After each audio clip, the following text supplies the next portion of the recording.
Oke, saya buka aja ya Bang, teman-teman. Assalamualaikum warahmatullahi wabarakatuh. Waalaikumsalam warahmatullahi wabarakatuh. Kan saya Kevin Novaldani dengan teman-teman saya Roy, Rehan, Fayad, dan Novel Rizal. Kami dari ITERA ingin mewawancarai Bang Indra Kusuma. Nanti juga akan saya tanyakan untuk bisa memperkenalkan diri Bang Indra. Singkat aja. Iya, halo teman-teman.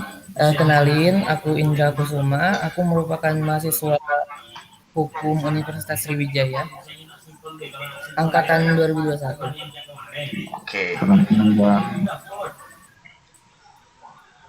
oke. Mungkin langsung aja ke pertanyaan pertama ya. Kami ingin membahas tentang UU ITE yang dengan subjudul ya. Subjudulnya itu tentang perjudian online. Kalau perjudian kan nggak elektronik karena kita UU ITE, jadi kita lebih ke perjudian online gitu. Oke.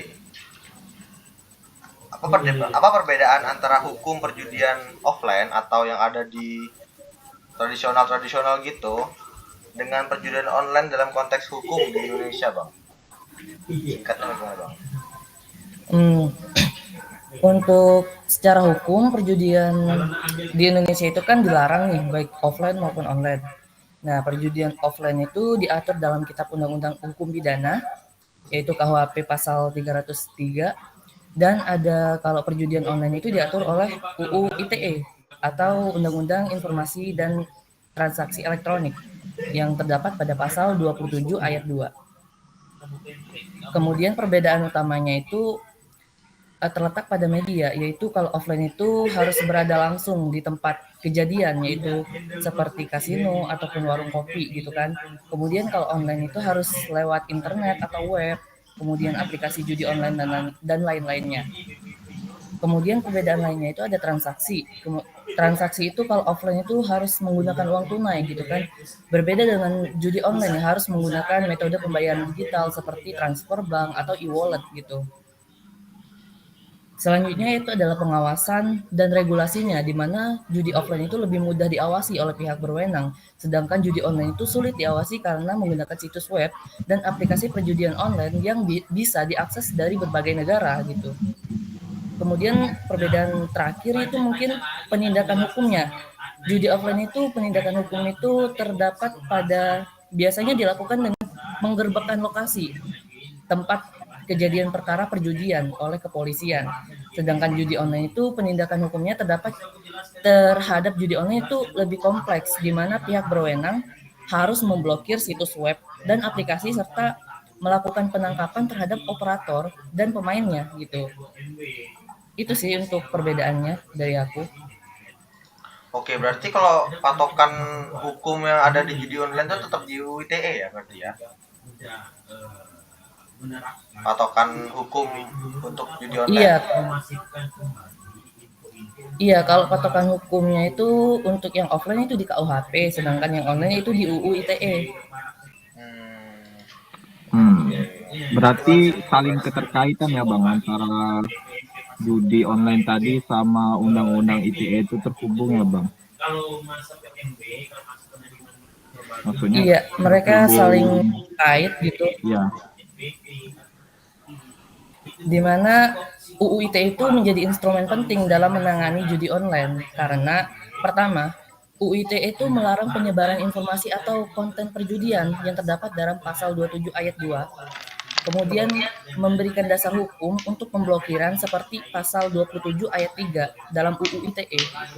Kemudian yang terakhir itu memberikan dasar hukum untuk penindakan pelaku dalam pasal 27 ayat 2 UU ITE. Itu Oke. kaitannya dengan UU ITE dan perjudian online. Iya baik Bang.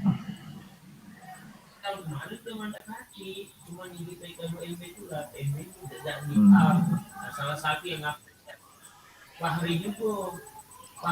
Oke, mungkin pertanyaan selanjutnya bisa ditanyakan oleh Rehan. Oke,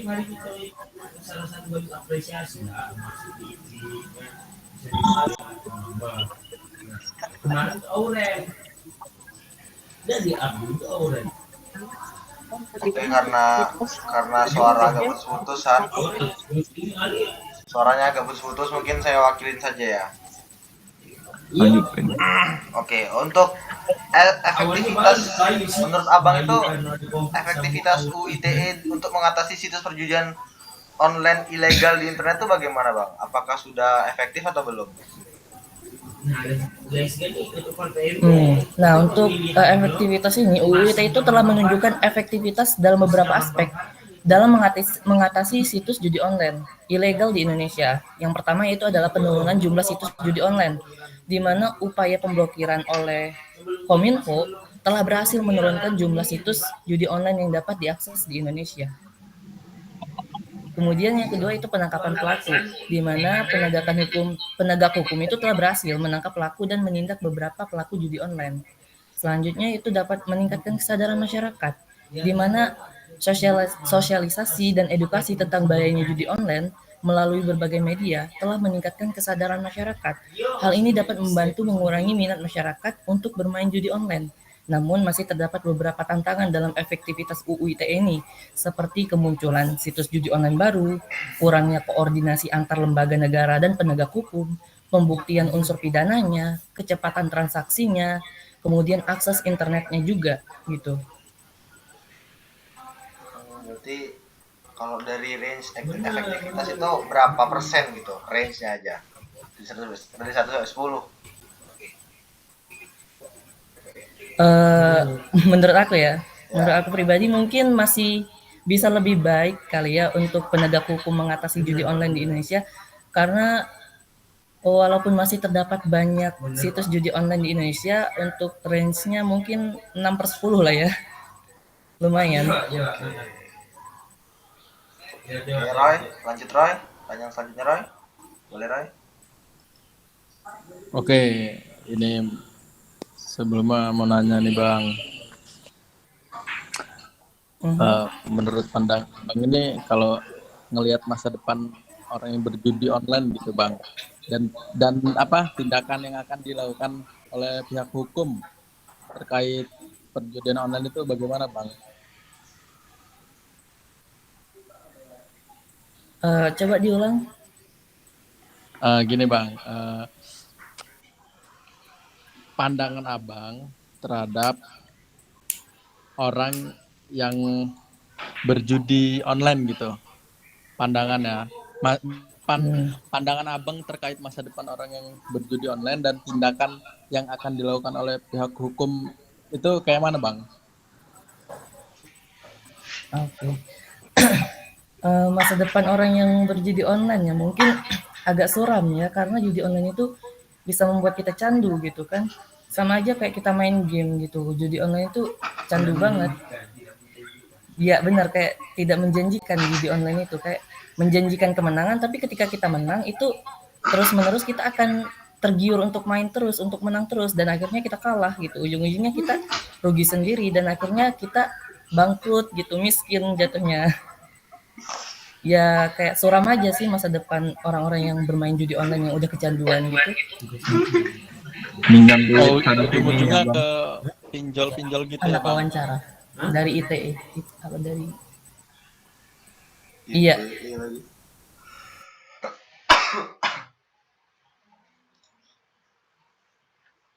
Iya, iya. Kemudian untuk tindakan oleh pihak hukum terkait ya tadi,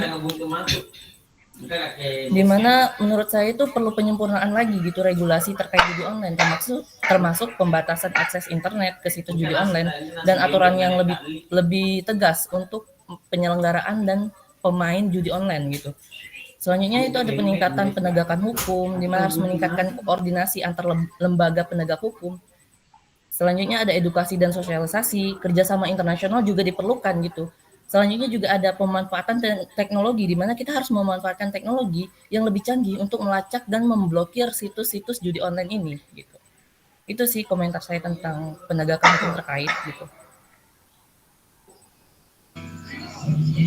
Oke, untuk selanjutnya ya Bang, saya ingin bertanya tentang bagaimana sih pemerintah menggunakan UU ITE ini untuk melindungi masyarakat dari risiko perjudian online yang marak terjadi di masyarakat yang berdasarkan fakta atau data itu udah memakan triliunan uang di Indonesia gitu.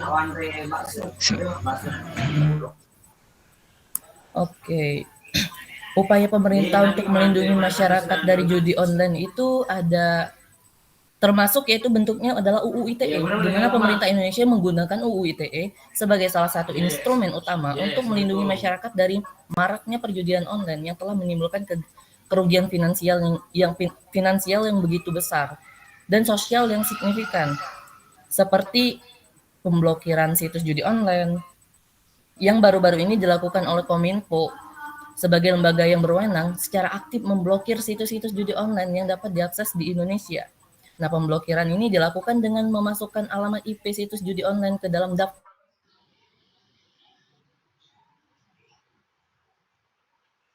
mempersulit masyarakat untuk mengakses situs judi online dan mengurangi partisipasi dalam perjudian online. Kemudian, penindakan pelakunya. Penegak hukum seperti Polri dan Kejaksaan Agung menindak pelaku judi online dengan menggunakan pasal 27 ayat 2 UU ITE gitu. Selanjutnya ada edukasi dan sosialisasi di mana penegak hukum, masyarakat itu menggunakan mensosialisasikan dampak dari judi online tersebut gitu. Selanjutnya itu ada kerjasama dengan platform digital. Nah, ini penting banget nih karena pemerintah itu dapat menjalin kerjasama dengan platform digital seperti penyedia layanan internet dan media sosial untuk memblokir akses dan konten yang berbau perjudian online.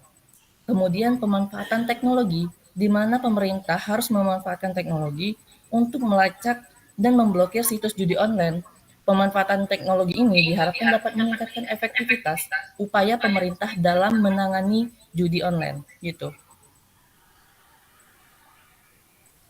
Wah, berarti judi online ini masih panas banget ya untuk Indonesia ini ya. Iya, Sama masih panas banget, dan sampai sekarang untuk solusi sih udah ada tapi belum ada yang membuat orang-orang itu trauma gitu kalau sekarang main tuh. Karena masih ada kayak, karena judi itu kan iya benar. seperti kata pepatah tuh, kalau kalah pengen menang, penasaran, kalau kalah penasaran, kalau menang kecanduan. Nah, itu pepatah orang judi itu. Nah, Benar. mungkin terima kasih buat jawaban-jawaban yang sangat bagus dari Bang Indra. Kami juga dari Teknik Informatika mungkin baru pandangan baru buat kami dan bisa menjadi pelajaran juga dari kami. Terus tadi kan ada kayak pemerintah bisa apa namanya, bukan adu ya namanya, berkolaborasi dengan tim digital kan. Nah, itu mungkin kami bisa mempelajari tentang itu Benar. lebih lanjut untuk memberantas adanya maraknya ini apa namanya, perjudian online di Perjudian Indonesia. online. Ya, semoga perjudian online ini segera hilang lah, karena kan sudah merugikan banyak orang, terus banyak juga orang-orang yang karena kayak ikut-ikutan gitu-gitu kan, main-main, nyoba-nyoba, awalnya sih coba-coba kata orang gitu, terus akhirnya kecanduan. Itu nanti kan tim hukum bisa berkolaborasi dengan Benar. tim digital gitu kan, kami juga bisa mempelajari lebih lanjut tentang itu. Oke, ada pesan kesan nggak untuk orang-orang yang judi online gitu bang, yang kecanduan? Mungkin cukup ya udah kayak yang kecanduan udah cukup, berhenti aja, jangan judi online lagi karena dampaknya itu benar-benar negatif buat kita gitu. Kerugian materi, bahkan mental kita juga kena gitu. Kalau kita udah miskin, mental kita jadi gak sehat gitu ya kan? Oke, itu pesan-pesan untuk teman-teman yang judi online ya di sini atau di luar sana. Oke, mungkin sekian untuk wawancara Bang Indra selaku mahasiswa hukum angkatan 2021 dari Unsri. Terima kasih atas waktunya. Semoga sehat selalu dan lancar kuliahnya. lancar skripsiannya bang. Iya, sama-sama. Amin. Kalian juga semangat juga. Oke, kasih bang ya. Iya. Terima kasih. Oke, biar saya menyudahkan. Wah. Oke, saya tutup dulu dah. Saya tutup. Wassalamualaikum warahmatullahi wabarakatuh. Waalaikumsalam warahmatullahi Waalaikumsalam wabarakatuh. warahmatullahi wabarakatuh.